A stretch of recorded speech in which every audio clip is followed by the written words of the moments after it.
آپ کا ذہن، دماغ، شعور وہ بھی یہاں پر موجود ہوگا، تو بات سمجھنے سے جو تعلق رکھتی ہوگی وہ آپ کو سمجھ آئے گی۔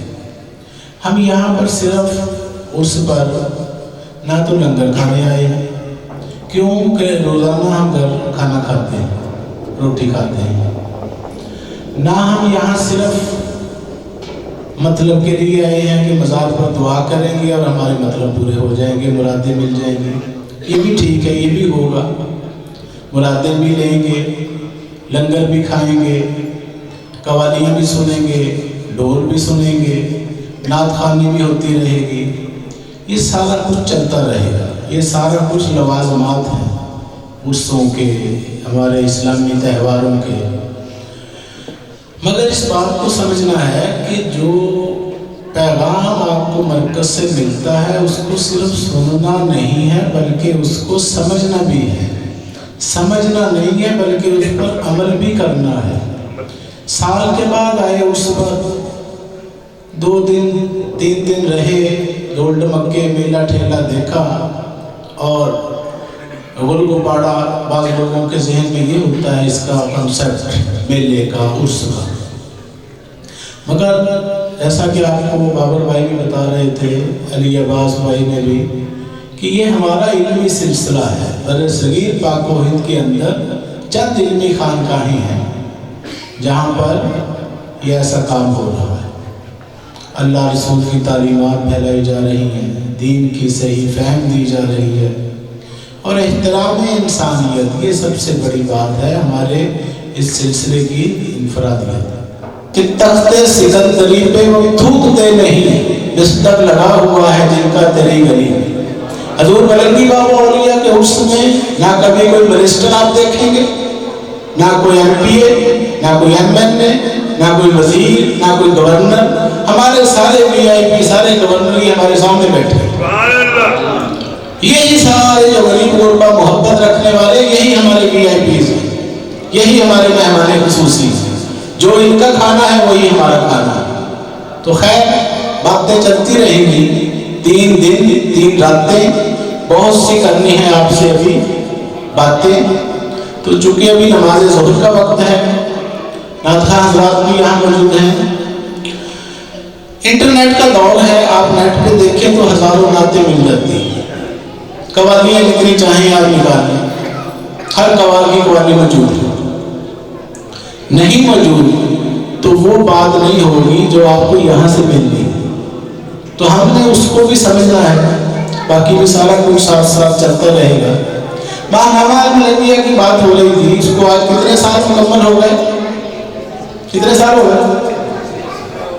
میں پوچھ رہا ہوں کتنے سال ہو گئے، اس میں بتائیے۔ 100-200 بندہ میرے سامنے بیٹھا ہے۔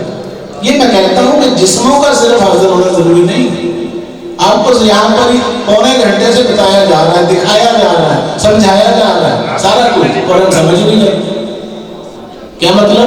کہ شوق نہیں ہے، ذوق نہیں ہے، ہم نفس کی دنیا میں اتنے الجھ گئے کہ ہمیں علم کی بات پسند ہی نہیں آتی۔ ابھی ڈولڈ مکی کا شروع ہو جائے سب کے اندر جوش آ جائے، جوش میں۔ رات میں بات ہو رہی تھی میٹنگ میں، خلیفہ ریاض صاحب نے بھی کہا تھا کہ جوش میں ہوش قائم رکھنا ہے، جوش میں ہوش کو آپ نے ملحوظ خاطر رکھنا ہے، اور یہ دنیا کے بکھیڑے یہ ختم نہیں ہوتے، بندہ ختم ہو جاتا ہے۔ بہت سے لوگ پچھلے سال اس میں تھے، اب فوت ہو گئے، آپ میں سے پتہ نہیں کون کون سے نہیں ہو گئے اگلے سال۔ تو یہ جو لمحات ہوتے ہیں ان کو غنیمت جانا ہے۔ یہاں سے آپ نے یہ بات سمجھ کر عہد کر کے نکلنا ہے کہ ہو سکتا ہے یہ آپ کی زندگی کی آخری حاضری، اگلے سال آنا نصیب ہو گیا نا۔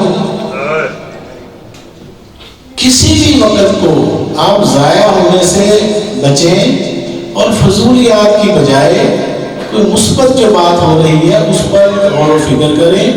کھا لیا پی لیا، سو گئے اٹھ گئے، شادی ہو گئی، بچے ہو گئے، یہ زندگی کا فوت ہو گئے، بوڑھے ہوئے، بیمار ہو گئے اور دنیا سے چلے گئے، بس یہ زندگی کا مقصد ہے؟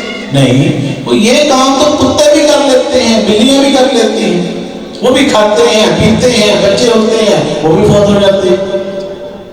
کون سی چیز انفرادیت پیدا کرتی ہے آپ کو ممتاز کرتی ہے؟ اللہ فرماتا ہے لقد خلقنا الانسان فی احسن تقویم، میں نے انسان کو احسن ترین انداز میں پیدا کیا.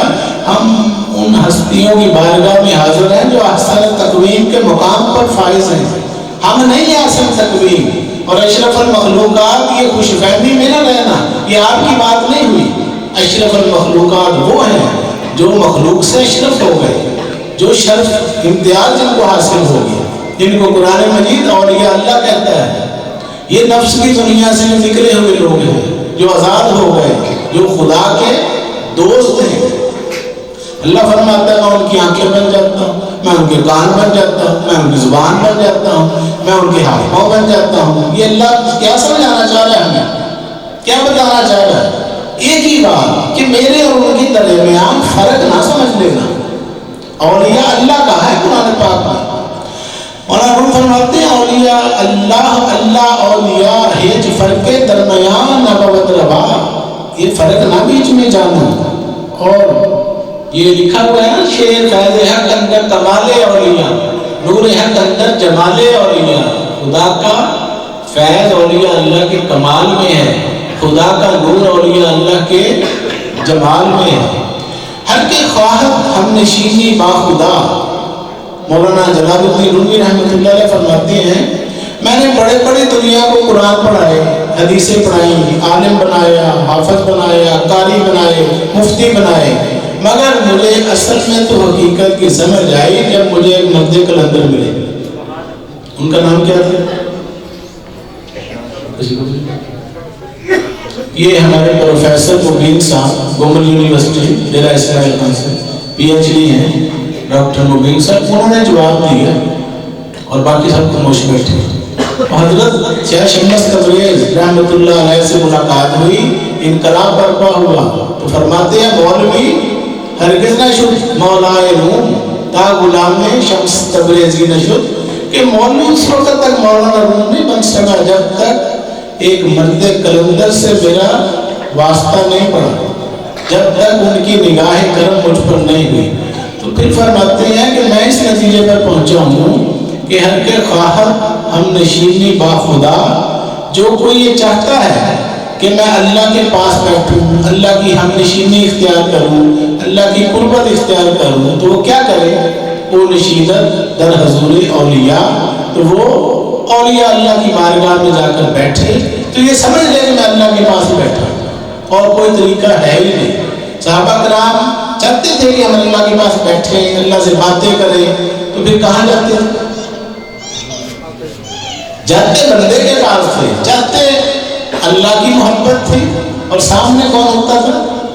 بندہ، جس کو ہم کہتے ہیں نا تحیات میں محمد عبدہ، محمد اللہ کے بندے ہیں، وہ رسول ہے، وہ رسول کی. تو انسان کامل کے پاس جانا، انسان کامل کے پاس بیٹھنا، یہ اللہ کی قربت ہے، اللہ سے دوری نہیں ہے. حضرت غلام فرید رحمۃ اللہ علیہ فرماتے ہیں نفس پلیت چاکیتا اساسلو پلیت نہ حس. قرآن اور ہم سے لے کر والناس تک کیا مانگ رہا ہے ہم سے؟ تقوی تقوی تقوی تتقون متقین تفلحون مفلحون، تکرار ہے. کیا کہہ رہا ہے؟ تقوی اختیار کر اور نفس کے چکروں سے نکل جاؤ. یہ اللہ سے جو ہے بغاوت نہ کرو. تمہارے اندر تمہارا دشمن بیٹھا ہوا ہے، ہر وقت اپنے چلاتا ہے، نفس امارہ جو برائی کا حکم دیتا ہے. اس نے یہ سارا کچھ پیدا کیا ہوا ہے، لڑائیاں، جھگڑے، مار کٹائیاں، فساد، حسد، بغض، کینہ، نفاق، غرور، تکبر، چغلیاں، غیبتیں، تیری میری ذاتیں، برادریاں، یہ سارے بت ان کو توڑنا ہے. ان کو توڑوانے کے لیے آئے تھے 1,24,000 پیغمبر دنیا میں.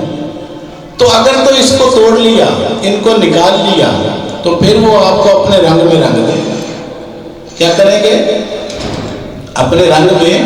یہ دیکھیں نا، یہ حضور ملنگی بابا اور یہ سامنے بیٹھے نظر آ رہے ہیں. یہ سیاہ بال لے کر گئے تھے مرشد کے پاس، کالے سیاہ تھے، جوانی تھی، اور یہ سفید ہو گئے. کیا چکر تھا؟ ایک بندے کے پیچھے ساری زندگی اپنی کھپا لی. اس کو کیا کہتے ہیں؟ مرشد کامل، شیخ کامل، رہبر و رہنما، جن سے راز حقیقی، راز الہی کھلتے ہیں، خدائی خزانے ملتے ہیں۔ مرشد کی ذات کو جب انہوں نے سمجھ لیا کہ اس ذات کو راضی کرنا ہی خدا کو راضی کرنا ہے، جب یہ یقین کامل ہو گیا تو بس دنیا کی ہر چیز بھلا دیا۔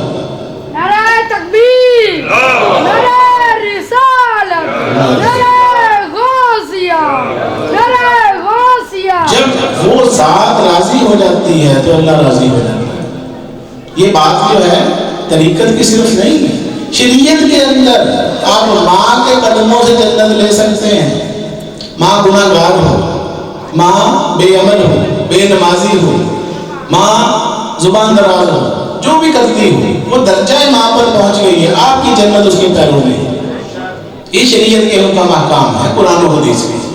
اچھا، ماں کے قدموں کے نیچے تو ہوگی جنت، ماں چاہے بے عمل ہو، بے نمازی ہو، گناہ گار ہو، جیسی بھی ہو۔ تو مرشد کامل جو رحمت للعالمین کے نائب ہیں، ان کے پیروں سے بھی کیا مل سکتا ہے؟ ماں کے پیروں سے تو مل سکتی ہے جنت، تو پھر جنت کا مالک جو ہے وہ مل سکتا ہے اللہ رب ذوالجلال۔ مگر ہمارا ہے یہ حال کہ ہمیں کچھ یاد ہی نہیں آتا سوائے پیسے کے، سوائے دنیا کے مقاصد کے۔ بہت سے لوگ یہاں پر عرس پہ آئے ہیں، دعاؤں میں شامل ہوتے ہیں، ہمیں بھی بتاتے ہیں یہ پورے عرس میں ہوتا رہے گا۔ کوئی کہے گا کہ مجھے پلاٹ مل جائے، کوئی کہے گا کہ میرا مقدمہ چلتا ہے مجھے قلعہ مل جائے، وہ میرا مربع جو ہے نا اس کا چل رہا ہے، ہم نے حصے بانٹنے ہیں، وہ ہو جائے، بچے کی شادی ہو جائے، وہ بچیوں کی شادی ہو جائے، کاروبار چل پڑے، میرا پرائز بانڈ نکل آئے۔ کیا نکل آئے؟ پرائز بانڈ نکل آئے، اور ویزا لگ جائے، اور کچے مکان پکے ہو جائیں، اور میرے پوتوں کی شادیاں ہو گئی ہیں، دعا کریں ان کے بچے ہو جائیں۔ اچھا، اس طرح مختلف مسائل، مختلف مرادیں، مطالب لے کر آتے ہیں، اور اللہ والوں کی بارگاہ سے ساری دعائیں قبول ہو جاتی ہیں۔ ہر اس کے بعد یہ ہوتا ہے، مجھے فون آتے ہیں لوگوں کے کہ جی آپ سے وہ دعا کروائی تھی، وہ اللہ نے کرم کیا، ہو گیا۔ وہ بچی کا رشتے کا مسئلہ نہیں حل ہو رہا تھا، 12 سال ہو گئے تھے، ان سے ہم ہو کر گئے، ہو گیا۔ آپ سے فلاں دعا کروائی تھی تو وہ ہو گیا۔ یہ کیا وجہ ہے؟ وجہ اس کی یہ ہے کہ دنیا کو پتہ ہے کہ یہاں پر ہم جو چاہتے ہیں وہ پاتے ہیں، اس لیے اتنی دور دور سے آتے ہیں۔ یہ سارے پاگل نہیں ہیں جو ہزاروں لاکھوں روپے خرچ کے یہاں آئے بیٹھے ہیں اتنی سخت سردی میں، ان کو پتہ ہے ہم اللہ کی بارگاہ میں جا رہے ہیں، اور اللہ سے جو مانگو اللہ دینے پر قادر ہے، ان اللہ علی کل شیء قدیر۔ تو انشاءاللہ باتیں ہوتی رہیں گی۔ اب نماز ظہر کا وقت ہو رہا ہے، اس کے بعد لنگر شریف ہوگا، تو آپ لوگوں نے باادب رہنا ہے، باہوش رہنا ہے، متوجہ رہنا ہے، دین بھی ملے گا، دنیا بھی ملے گی، اور جو چاہیں گے ملے گا۔ کسی چیز کی کمی اللہ کے پاس ہے ہی نہیں، جب وہ ہوا ہی اللہ تو اس سے کیا کرنا، جو چاہو مانگو ملے گا۔ اللہ تعالیٰ ہم سب کو باادب ہو کر اس سے پاک کے فیض و برکات حاصل کرنے کی توفیق عطا فرمائے۔ بہت بہت شکریہ۔ السلام علیکم۔